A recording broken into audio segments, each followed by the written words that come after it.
Welcome to daily discussion on current affairs. First topic is India Maldives relation. Say no doubt discuss on this few days back, but some new content are here that need to be discussed. The article discusses the Maldivian president's fluctuating policy stance towards India, which has shifted from criticism to engagement. Initially, he aimed to reduce dependence on India, increase relation with China, and diversify foreign relation. However, has also accepted invitation to important Indian events such as the Prime Minister swearing in ceremony in June 2024 and visited India. So this shows that the lack of stability in his decisions. One day he is close to China, the other day he is very close to India. Sir, namaskar. Hello. Sir, namaskar. Sir, online class होना है. Sir.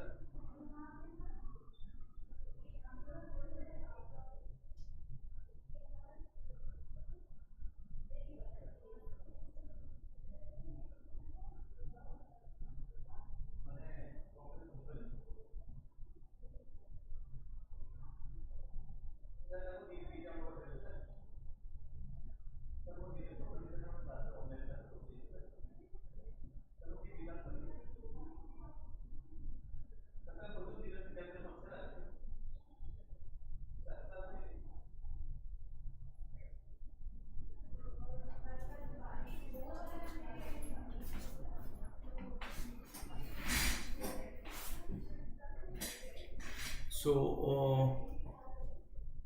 what factors influence Myju's foreign policy towards India? Internal and external factors. His foreign policy is influenced by internal and external factors. It advocated the India Out campaign and taken efforts to distance the Maldives from India by appealing to nationalist and religious sentiments among the voters, by which he won the election. And after the election, he started making his stand rigid partner for furthering their ambitious projects in Maldives. No doubt, in the recent time, China has funded some development projects in Maldives. Diversification of relations due to the Maldives' increasing geostrategic significance. Myju intends to enhance relations with nations such as Japan, Saudi Arabia, Turkey, and UAE, UK, and USA, and decreasing reliance on India, because earlier Maldives was completely relying on India.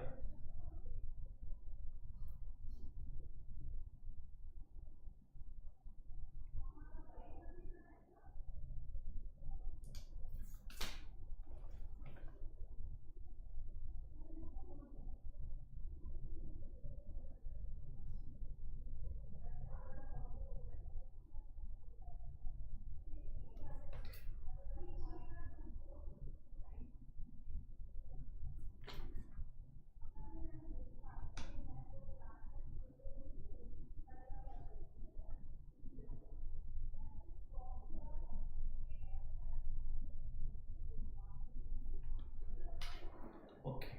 Diversification of relations due to the Maldives' increasing geostrategic significance. Myju intends to enhance relations with these countries. What are the reasons behind Myju's changed stance towards India? There is a shift in his strategy as he realized that importance of balancing relationship with India and China rather than favoring one over the other. Amid regional competition between India and China, Mr. Myju aims to enhance the Maldives' interest by leveraging his position.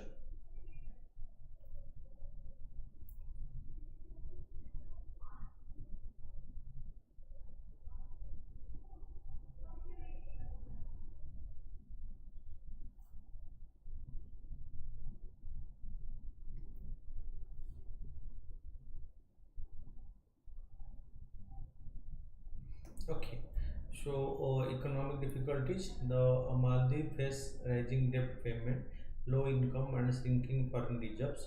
It has a high debt to GDP ratio of 110% and holds 622 million foreign exchange reserve.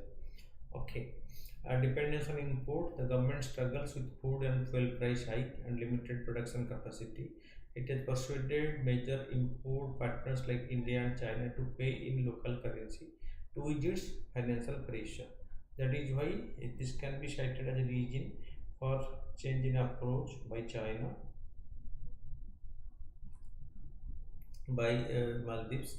Lackluster response from China. China is hesitant to invest in big Maldivian infrastructure project, preferring community development, housing, and capacity building factors, which are of no direct impact to that Chinese interest. So it is not interested to invest in these projects. The Maldives owe China about 1.5 billion. China initially offered 5 years of debt relief, but recent updates suggest this might complicate future borrowing. The Chinese ambassador is cautious about new loan because Mali's debt is rising. So that's why China is no more interested to give high amount of loan to Maldives. Okay, accommodative policy of India. India has maintained high level engagement despite Maldives anti-Indian rhetoric and close tie with China. For example, Indian Minister of External Affairs has met the Maldivian counterpart on multiple occasions and discussed Indian plan for Maldives. India replaced 76 military personnel with civilian experts at the Maldives request because but out of that Indian campaign.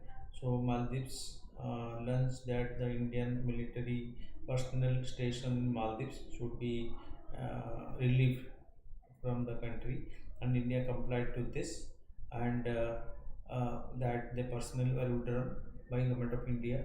India increased development assistance to the Maldives from 400 crore to 600 crore in 2024, a 50% rise. India raised export quota for food products to Maldives by 5% and construction item by 25%.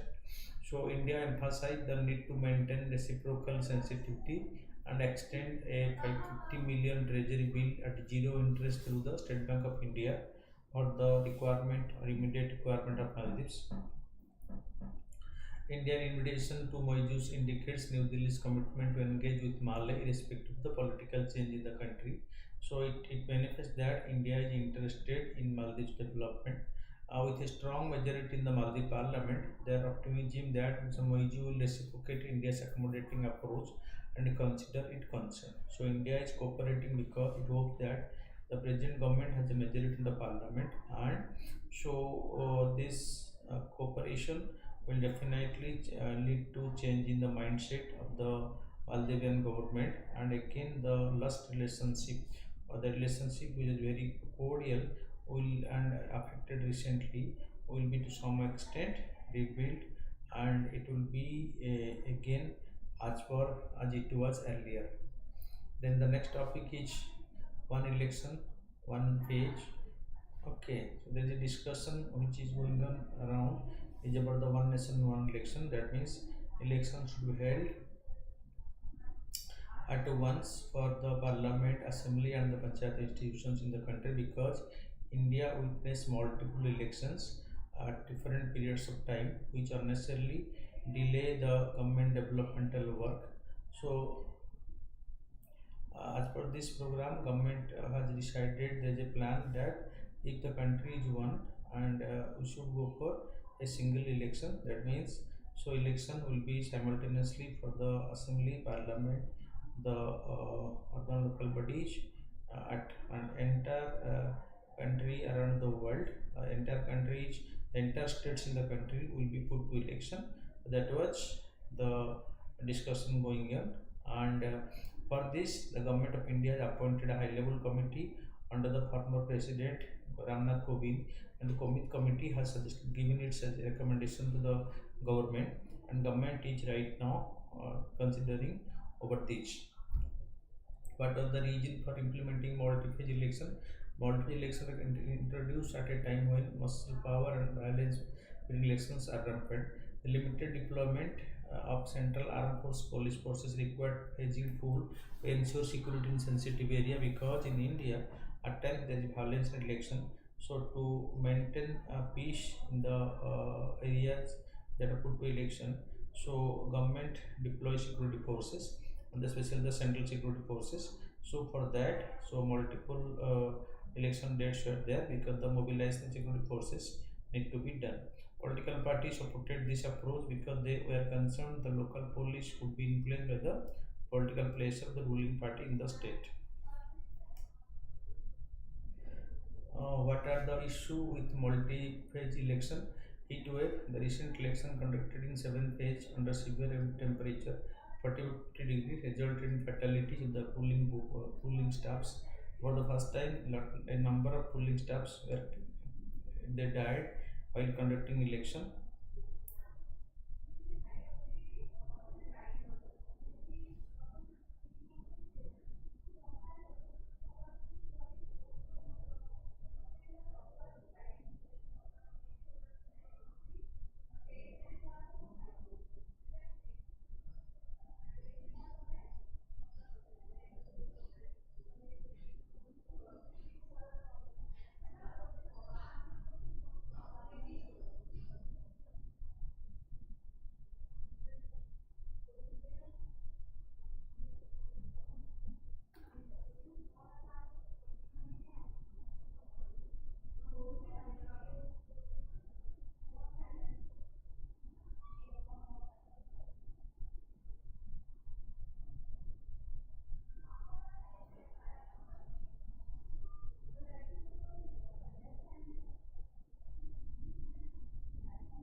The heat wave, the recent election conducted in 7 days under severe temperature 40 to 50 degree, resulted in many casualties. Social media explosion, multi-page election in today's digital age encounter fresh hurdles.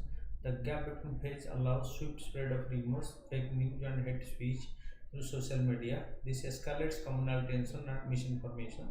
For example, The Guardian reported that Meta, which owns Facebook and Instagram, authorized AI altered political ads during Indian 2024 election. These ads spread misinformation, targeting Muslim, and made false allegations against the opposition leaders. Criticizing all stakeholders, the extended duration of the election received criticism from political parties, media outlets, and voters. Chief Election Commissioner Rajiv Kumar acknowledged the necessity of shorter elections and has accepted this.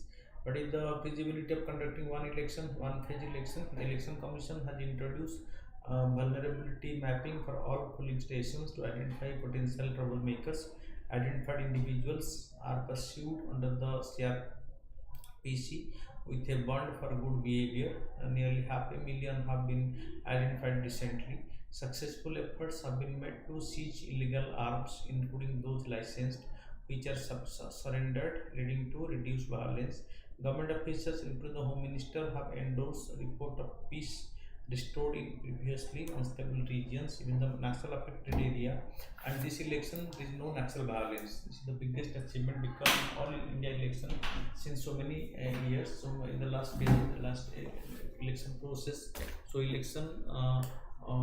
There is a big threat of Naxal violence, but for the first time, in this election, there is no Naxal violence in the election.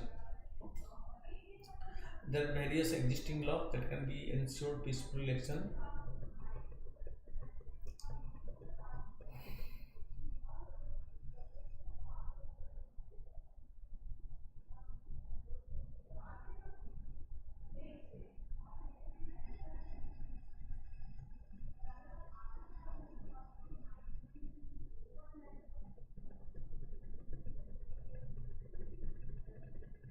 Okay, the IPC provisions such as the section 291A, 295A, 153A, 499, 505, and the 506 address hate speech, cyber crimes, and defamation.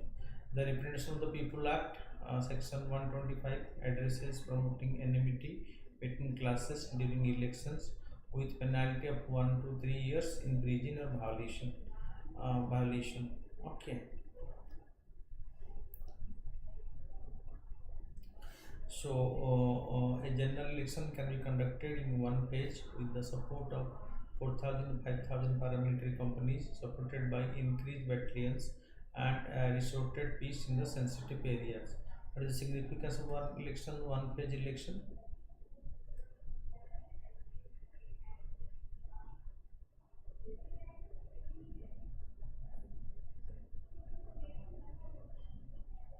Okay. Reduced duration of parliamentary force deployment, cost saving one prolonged campaign, less disruption to normal work and governance, reduced time for mischief and hate mongering, address Prime Minister's express concern about the prolonged election process spread over more than 2 months. Then the next topic is about the real scam behind need. We need to talk about 75 years of independence. Our system are woefully inadequate to address the aspiration of our youth. Course we have posted our failure on them by linking this inadequate supply with the dubious category of merit. This is in light of the recent NEET and NET exam issue.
Okay.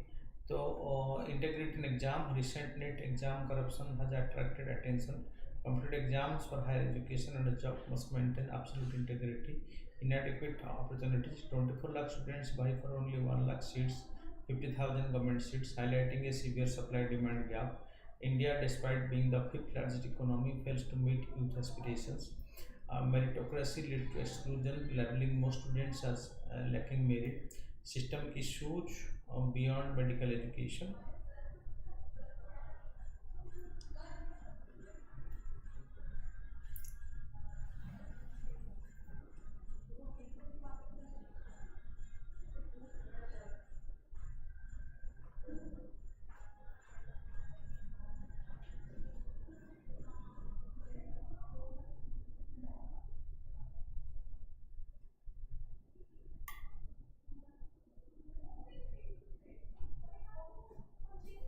Okay, so narrow definition of success. Success is narrow defined as wealth and power.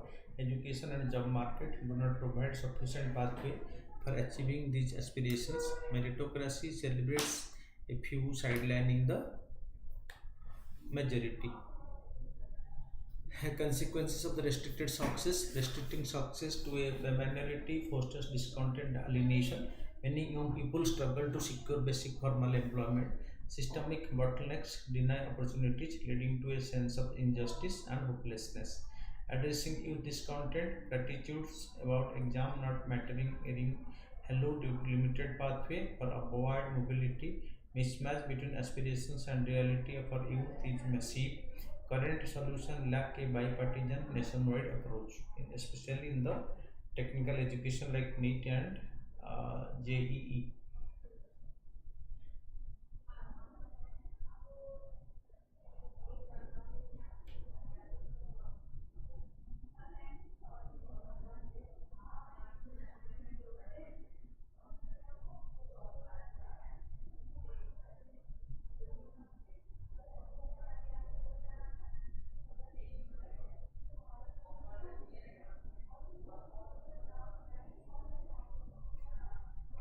Step towards a solution.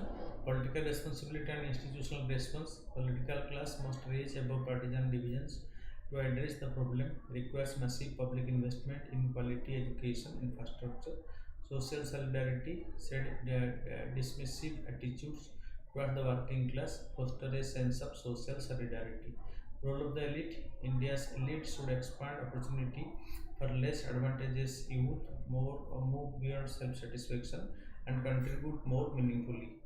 So, friends in need, India Bangladesh strategic engagement. So, this is the topic again.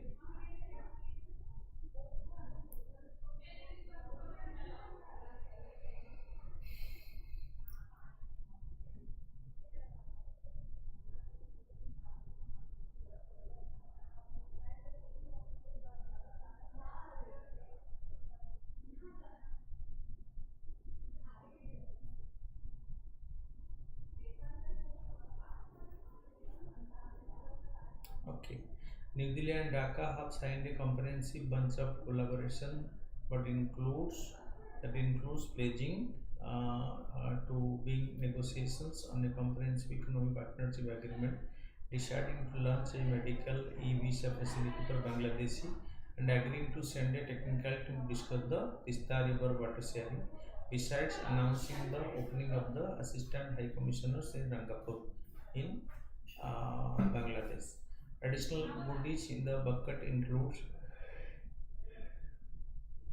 new train and bus services, export of 40 megawatt of power to Bangladesh by the Indian grid, an Indian container depot at the Sirajganj, and 350 training slots for the Bangladeshi police officers in Indian Police Academy. For India, four major imperatives have significantly driven the nation's increased strategic engagement with Bangladesh, improving the country's economic standing, attending to the healthcare requirement of Bangladeshi, increasing India's presence in the region, and attempt to counter Chinese increasing influence in Bangladesh. In office since 2008, the earlier heavily praised for leading her country's economic and social development, Bangladesh Prime Minister Sheikh Hasina is now facing difficulty in post-pandemic recovery. Our plan to use the bilateral relations to address this issue includes the outreach of New Delhi in a major way. It makes sense that New Delhi is responding to her advance with a bit more warmth than usual this time, in part because of Beijing's looming shadow in the background. Prime Minister Narendra Modi and Sheikh Hasina defend their partnership with a futuristic vision for transformative cooperation during the latter's two-day visit to India on June 21st. India holds a special place in Bangladesh history, particularly owing to the 1971 Liberation War, wherein India played a key role.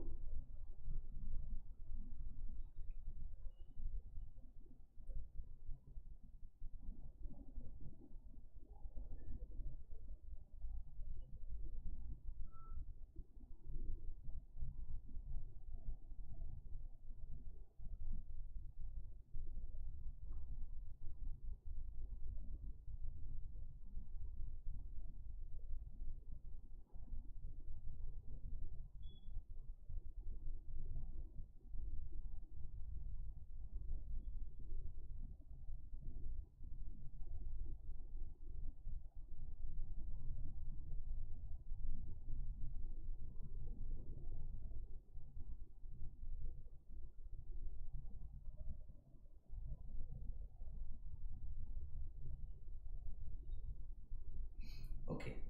So, however, relations between the nations became tense during the military rule in the mid 1970, marked by anti-Indian sentiment. But the shared history has helped forge a strong bond with Modi's tenure since 2015, giving a new fillip to the bilateral ties. Since Sheikh Hasina came to power, India-Bangladesh relation is an upward swing. Earlier, a significant shift occurred in 1996 when Hasina took over as the Prime Minister for the first time. Since then, bilateral relations have steadily improved. Okay, so in 2019, the two leaders have met on 10 occasions, ushering in an era of remarkable transformation and strengthening bonds. Prime Minister Hasina, who began her fourth consecutive term in January 2024, joined six other world leaders at Modi's swearing-in ceremony on June 9, 2024. However, challenges persist, such as the border management, illegal migration, the National Register of Citizens, the Rohingya, and the river water sharing, necessitating ongoing dialogues between the two to sort out the issues. Bangladesh has established an island for the persecuted Rohingya and seek India's help in persuading Myanmar to repatriate the displaced minorities. The Modi-Hasina partnership has the potential to further cement India-Bangladesh relation, navigating these challenges and leveraging their shared vision for mutual prosperity. Then next is the topic on women empowerment. Pink auto route to empowering women. Now it needs to move a step ahead and actively increase the proportion of women in the workforce and enable them to be economically empowered and not just the beneficiary of government largesse. The government or the government given free. India is rightly engaged with the promotion of renewable of which electric vehicles are a crucial component. This is an area which could benefit both the environment and the women empowerment. India needs to push up the share of women and the mobility service providers, which at the moment is just a decimal of 0.01%. They lack vocational training and lack of ownership of vehicles, both of which have hampered their entry into this sector. Of the 20 states which have electric vehicles policy, only 3, Kerala, Tamil Nadu and Delhi, have initiative especially targeting women, and only Delhi has made provisions to include women as drivers, according to the information from the Ministry of Power. The launch of the 200 pink e-auto with a 90% subsidy in Amritsar was a significant step towards gender responsive three-wheeler fleet electrification in India. The project is an initiative driven in part by the USAID supported Cleaner Air and Better Health project, which played a key role in addressing the gender disparity in the existing scheme. The original rejuvenation of auto rickshaw in Amritsar through the holistic intervention scheme focused on converting diesel autos to electric but exclude the women. The CABH, the Clean Air and Better Health program.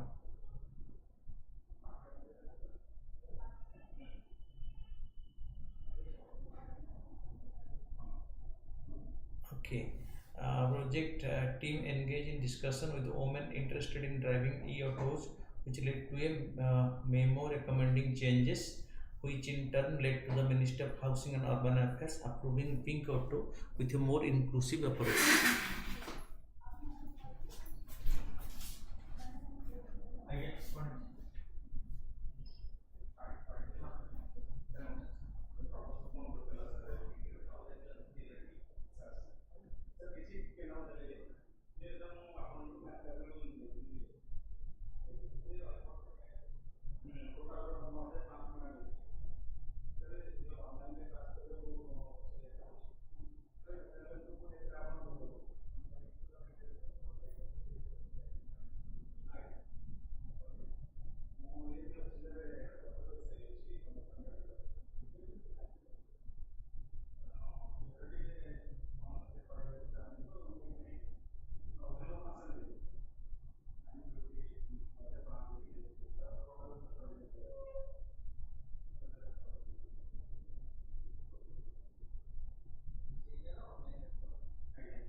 So the Council of Energy, Environment and Water facilitated the formation of four self-help groups comprising 30 women aiming to drive e-autos. An implementation plan was developed to identify, train and retain women drivers, emphasizing capacity building and community support. Till now, 30 women have received Pink Auto and several applications are pending. The Pink Auto initiative in Amritsar empowers women, boost workforce participation, ensures safer mobility.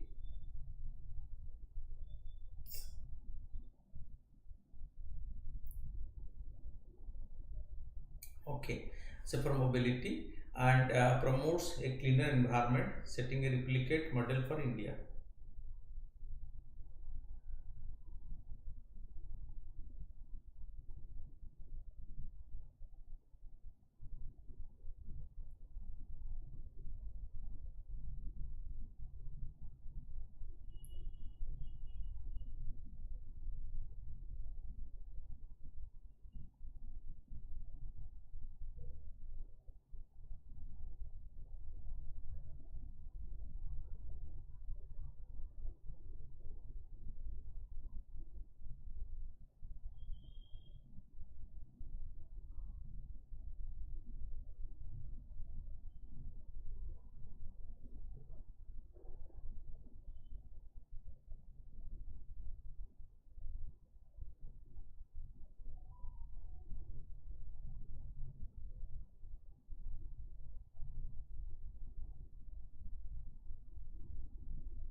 Next, the Kozhikode. Recently, UNESCO designated Kozhikode as India's first city of literature, recognizing it under the literacy campaign and literary category of the UNESCO's Creative City Network. Kozhikode contemporary significance. Kozhikode has a strong literary foundation, featuring over 500 libraries and more than 70 publishers. It is also known for its high level of literary education. In 2012, the city earned the City of Sculptures, Silpa Nagaram, due to the numerous architectural sculptures scattered throughout the city. The UNESCO Creative City Network, origin established in 2004, the UNESCO Creative City Network promotes cooperation among cities that have identified creative as a strategic factor for sustainable urban development. Cities covered. The network includes 350 cities worldwide, 7 creative fields covered: craft and folk art, design, film, gastronomy, literature, media art, and music. Significance: the UCCN designation provides global recognition and boosts tourism. Other India cities on UCCN: music is Gwalior, Chennai, and Varanasi. Film is Mumbai. Gastronomy is Hyderabad. Craft and folk is Jaipur and Srinagar. So UNESCO, this is a very good recognition by UNESCO, which enhances the credibility of the city globally.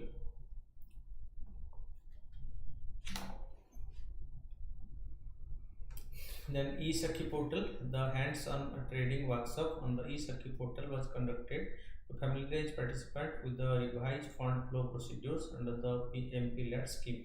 About lunch for the revised full flow procedure under the Members of Parliament Local Area Development Scheme. This initiative promotes a multitude of benefits, transforming how MP oversees and engage with development projects in their constituencies. It offers convenience and accessibility, empowering MP to coach, track, and manage projects seamlessly.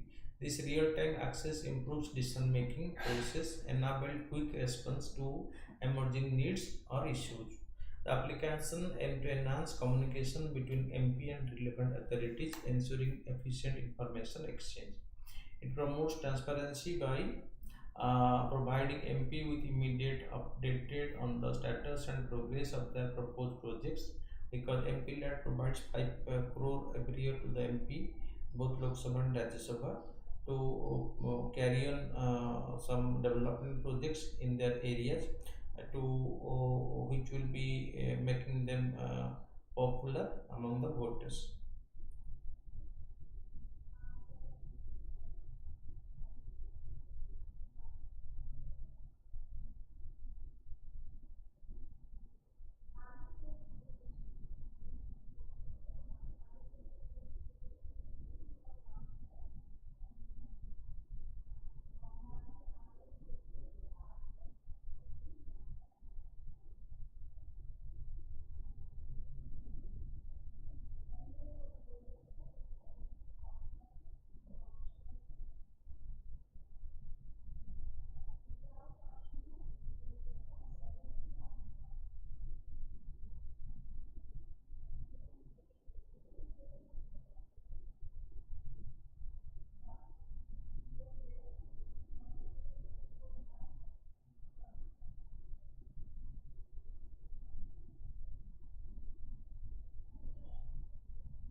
Then Srinagar World Craft City tag. Recently, Srinagar has earned the World Craft City tag from the World Craft Council. World Craft City, established in 2014, organizing institution, the World Craft Council International.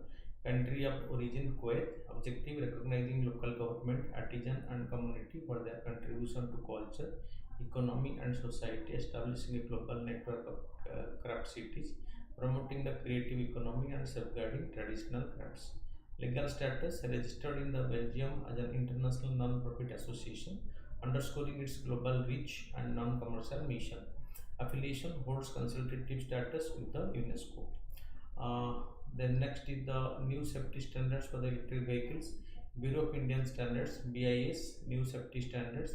EV safety standards. These standards ensure that the powertrain, a critical component of electric vehicle, is categorized L, M, and N, meets rigorous safety requirements. They also prioritize the performance of security on electric vehicles batteries. Safety standards for e-rickshaw and e-carts. Bureau of Indian Standards has introduced a new standard, that IS 18294-2023, tailored for e-rickshaw and e-carts. This standard encompasses construction and functionality of guarantee to safety of drivers and passengers alike. BIS now encompasses a comprehensive set of 30 standards for critical vehicles and their accessories, which includes charging systems. Significance: these new standards play a crucial role in advancing India's sustainable, eco-friendly, and efficient transportation infrastructure. Analyze the question answer writing. Analyze India's policy of accommodation towards Maldives in light of the recent anti-India rhetoric and its closer relations with China. Discuss how this approach fit with India's broader strategic objective, the Indian Pacific region. These questions we have discussed in the recent past. So let's move to the MCQs. So first is, which of the following Indian states share a border with Bangladesh? Among the Indian states that share border with Bangladesh, West Bengal, Assam, Meghalaya, Tripura, and Mizoram. So these all five states share border with Bangladesh. West Bengal, Assam, Meghalaya, Tripura, and Mizoram, they all share border with Bangladesh. Which Indian city designated the UNESCO City of Literature? It is Kozhikode.